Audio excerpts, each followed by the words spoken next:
눌러주세요. 시청자 여러분 안녕하십니까? 11월 24일 비즈니스투데이 김효미입니다.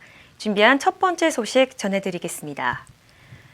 더불어민주당 이낙연 대표가 23일 야당을 향해 부산 가덕도 신공항 특별법은 물론 대구와 광주의 군공항 이전과 관련한 특별법 협의 처리를 제안하면서 이른바 신공항 정치에 막이 올랐다는 분석이 나오고 있습니다. 이 대표는 자신의 제안이 국가 균형 발전을 돕고 대한민국의 역동적 미래를 가꾸는 초석이 될 것이라고 했습니다.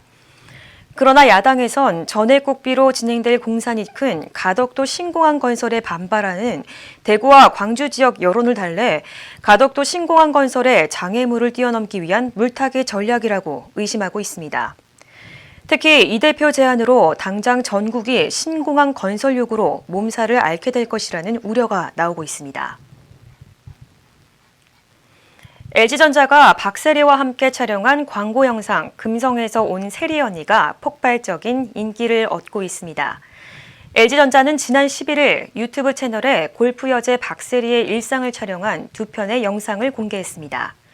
두 영상은 공개 후 입소문을 타며 4일 만에 유튜브 조회수 1,000만을 넘었으며 공개 2주 만인 24일 아침 기준 1,500만을 돌파했습니다. LG전자는 우리나라를 대표하는 스포츠 스타 박세리의 당당한 일상 모습들이 LG가전의 이미지와 맞아떨어지면서 광고 영상이 높은 인기를 끌고 있는 것이라고 설명했습니다. 세계 최대 의결권 자문사인 ISS가 대림산업 기업 분할에 대해 찬성 입장을 밝혔습니다. 24일 건설업계에 따르면 ISS는 대림산업 임시주주총회 안건 보고서를 통해 분할 계획과 이사 선임 등의 모든 안건에 대해 찬성을 권고했습니다.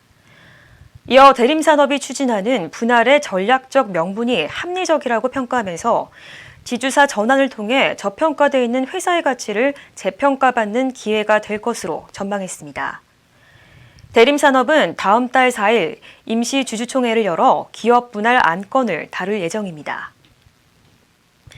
LG유플러스는 하반기 선호번호 추첨 신청 중간 집계 결과 끝자리 7777이 1076대 1의 경쟁률로 가장 인기를 끌었다고 밝혔습니다.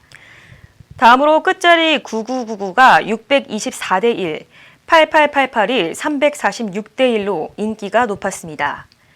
LG유플러스는 고객의 선호도가 높은 전화번호를 매년 2차례 추첨을 통해 제공해왔습니다. 하반기 대상 선호번호는 5,000개로 참여를 원하는 고객은 29일까지 오프라인 매장 혹은 홈페이지에서 추첨에 응모할 수 있습니다. 당첨 여부는 12월 4일 발표될 예정입니다. 기아자동차가 구독 서비스 기아 플렉스의 운영 지역과 차량 종류를 대폭 확대한다고 밝혔습니다. 기아차는 우선 인기 차종인 4세대 카니발과 스팅어 마이스터, 소렌토 하이브리드 3개의 차종을 새롭게 추가했습니다. 또 기존 서울 지역 한정이었던 서비스를 부산 지역까지 확대했습니다. 부산 지역은 K9으로 시작해 향후 수요에 따라 차종을 확대할 계획입니다. 기아차는 리뉴얼 신규 서비스로 프리미엄 방문 세차 할인권과 주말 번화가에서 발렛 주차를 이용할 수 있는 실시간 주차 대행 서비스 2차 할인권 등 연계 서비스도 제공할 예정입니다. LG전자가 국제 백신 연구소와 손잡고 에티오피아의 콜레라 퇴치에 나섭니다.